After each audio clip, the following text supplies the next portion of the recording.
Hi, this is Dr. Samuel Sohn again, and I'll be talking to you about the first option that I usually talk to patients about, and that is the differences in the types of implants available on the market. There are two main types of implants available from actually three different manufacturers now of breast implants, and they are the differences between saline and silicone implants.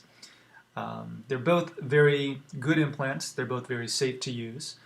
Saline implants in general are a little cheaper than the silicone implants. The saline implants are obviously filled with a salt water, while the silicone implants are now a more form-stable or cohesive gel. Some people like to describe them as a gummy bear. It's not a true gummy bear consistency, but it's a much thicker gel consistency than it has been in the past.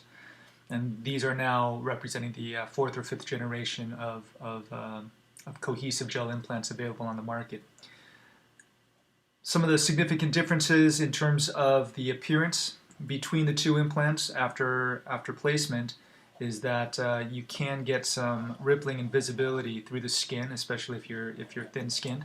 The silicone implants can also exhibit some visibility, but there's less of a tendency for it to show through the skin. The saline implants, and this one is not completely filled, but there's a little fill port right here that we can attach a little tube to, and we can fill the implant up to a range of sizes. With the silicone implant, it's sealed at the manufacturer, and the size you choose is the size you get. In general, 95%, greater than 95% of patients in our practice choose the silicone implants because it is superior in terms of feelability and sometimes appearance actually as well.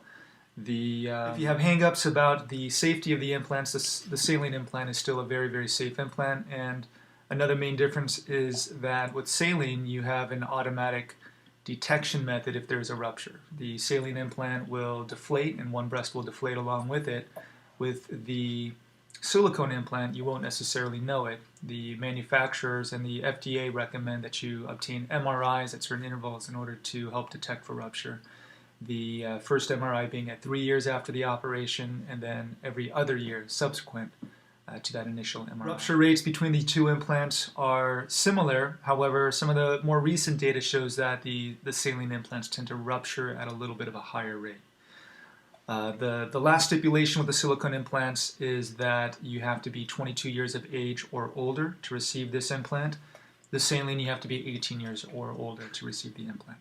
Thank you very much for watching. I hope this clarifies some of the differences between the two types of implants available on the market.